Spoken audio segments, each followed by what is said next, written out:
It's a very enjoyable task that I have this evening, as I don't have to struggle or manufacture stories that illustrate the selfless and brave qualities of Rajes Pillay, qualities that she has in abundance. If I was asked to briefly describe Rajes, I would say mold breaking and pioneering. The reason for this is there is nobody else that I know of that has her identity, being an Indian woman who participated in the struggle at the level that she did. Rajes commenced her political involvement when she went to London to pursue her studies. When she matriculated in Kimberley, there were no opportunities for her unless she came to Salisbury Island to study. It was in fact going to be cheaper for her to go with her brother to London and study.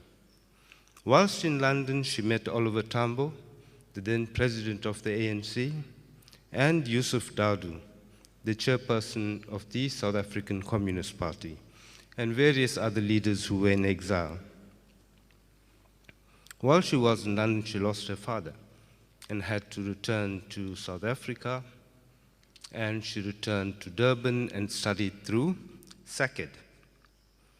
And as a student with SACED, she got to know her fellow award recipient Paul David, Steve Biko, Ben Ngubane, and Rogers Raghavan, who was a chairperson of the Students' Union. She left her studies incomplete and joined the New Republic Bank. While at the bank, she commenced organizing the workers, and she was told to stop organizing the workers or she would be fired. She chose to resign and join the game stores in Smith Street. In this period, she became active in the underground of the ANC, working with people like Mandla Judson Kuzwayo, Mac Maharaj, Sunny Singh, Pumani Mudli, George Naika, Phyllis Naidu, and Indres Naidu. Her work comprised of recruiting people into the ANC structures and to ferry them abroad to Botswana or Swaziland. However, in 1977, she met an ANC courier who was in fact working for the apartheid regime. Her cover was blown, and she had to leave the country or face arrest. She left the country after a brief stay in her own VW vehicle, which was parked in a secluded spot. That is how difficult it was to organize safe accommodation.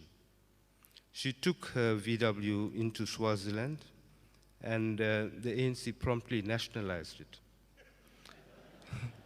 A far cry from today's prevailing economic policy. From 1977 to 78, she worked for the Swaziland Council of Churches and advocated for greater awareness about apartheid crimes and solidarity and care with the victims of apartheid atrocities.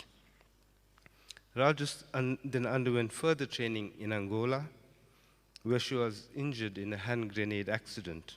Also injured with her were Irene and Dorothy. She underwent surgery in Angola, while Luanda was in the grips of chaos in its own internal wars. The operation was not entirely successful and had to be redone in Swaziland. The work that Rajes did is something that few people know about, because it wasn't public work, it was secret work. She performed the task of being the bridge between the leadership in Lusaka and the operatives inside the country. It was work that was very risky, as her comrades who she worked with, quite a number of them disappeared. Others were kidnapped, including our deputy minister with us today, Ibrahim Ismail Ibrahim. Joe Pillay, Ibi, Zweli Nyanda, all faced apartheid invasions that either captured or killed them. Amongst the people she also worked with was Patim Shlomi, Jabu Mtalani, Ruth First, Krishna Rabilal, all victims of apartheid assassinations. It was only going to be a matter of time before her own turn was bound to come. Continually, the people around her had to move homes, change their accommodation, and that kind of life leads to severe trauma. It is not natural for human beings to keep secrets. You may try to keep a secret about yourself, but when you keep secrets that if you divulge can lead other people into grave danger, those are not the secrets you want to keep. Those are the secrets that Ray kept. She still carries the physical and emotional scars as trophies of her ability to survive and thrive even under the greatest odds. It became so dangerous for Rajes to continue her work in the frontline states that she was moved to Lusaka and focused on building the SACP. In all of her assignments, she displayed the qualities of a perfectionist, demanding compliance with the highest standards of discipline and behavior. In 1990, she returned to South Africa and offered her services to the non-governmental organizations. She became a regular volunteer at the Center for Community and Labor Studies. She remains a valuable repository of political and community organizational knowledge that we should all draw upon. Rajes is not well known. She's not a household celebrity, but a genuine heroine that we can all aim to emulate. Thank you.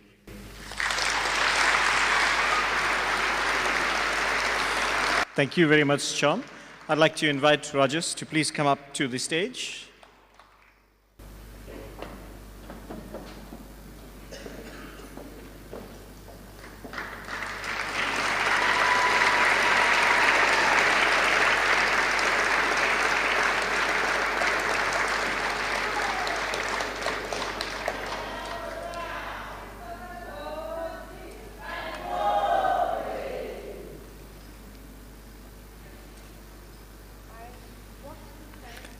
I'd like to invite Rajes to come to the podium and give us her acceptance speech.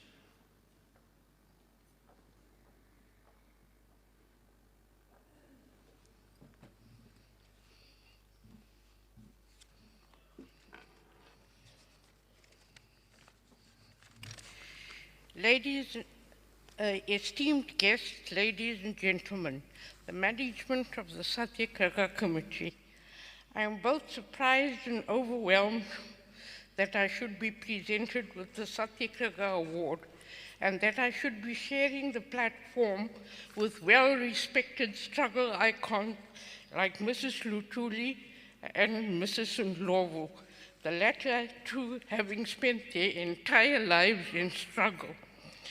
I wish to thank the organizing committee for acknowledging me in this way. However, I must state that I cannot take this award as personal triumph for myself. You will recall that from 1961, many fled the country either to escape imprisonment or to seek better conditions abroad. In exile, there were hundreds of refugees who fled the country after the Sharpeville and Soweto uprisings. Many of them joined Umkhonto we Sizwe in exile. You will recall that the ANC decision to follow the path of armed revolution was only taken after all peaceful means of protest inside the country had been exhausted. In exile, I was to find that the liberation movement had two wings, the political wing headed by Chris Hani and the military by Joe Modise. These commanders had tremendous experience in combat action, having joined Umkhonto during the 60s and had the experience of being members of the Luthuli detachment, which sought to find its way home from Rhodesia. Their long struggle to return to the country was a dream which could not be realized till 1990. In exile, therefore, given the difficulties of being in a foreign country with all its problems, we have to survive, and survive we did, united in the dream of realizing a free South Africa dedicated to the tenets of the Freedom Charter, which states, South Africa belongs to all those who live in it, black and white. The exile conditions of being pursued by the police, the onslaught of the SADF against refugees in the neighboring countries, kidnappings, abductions, bombings were the order of the day. We set about our work of establishing the ANC where we'd been granted refugee status and simultaneously maintained a link on the home front. We had many setbacks due to various levels of infiltration by the SADF. Our recruits were poisoned in the camps. There was poisoning of food, drinks, booby trapping of cars, bombing in the frontline states, several attempts on the lives of those who are known to be the leaders of the struggle. I speak of Slovo, McMurad, Ruth First, William Kanile, Shadrach Mapumulu, Jalson Kuzwayo, Zweli Nyanda, Krish Rabilo, Lenny Naidu, Johannes Umkwenazi, Moses Mabida, and even those who died abroad. I speak of activists who left the country to seek out the ANC in their thousands from 1961 to 1990. These include Comrade Ganile, whose ear was sawn off during torture, John Gomomo, Stephen Dlamini, Stanley Mabizela, Patrick Nyawase, Joe Pillay, Krish Rabila, Lenny Naidu, Absalom Duma, who was bombed when he went to fetch post from the post boxes. They stood firm despite the arduous conditions. Then there are mysterious deaths of Elvis Governor, very much like the death of Albert Lutuli. At an organizing level, the youth were juxtaposed with the older comrades. It was never easy for someone from the potato boycott generation to interact with the Soweto generation. It was determination of the young lions, as Chris Honey called us, that attention was focused on the home front rather than on the international level by itself. I cannot end without acknowledging our past president, O.R. Tambo, who was the overall commander in exile, who served more than 35 years as the acting president in exile and never claimed the title for himself. He was a sterling leader, respected by all the ranks within the ANC and internationally.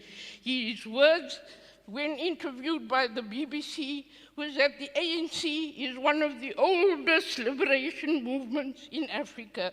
He stated that the principles and aims enunciated in the Freedom Charter was something that is steeped in the consciousness of all its members who sought democratic change. It is therefore a movement that cannot die. The ANC was born in 1912 and has survived to the present in all its formations.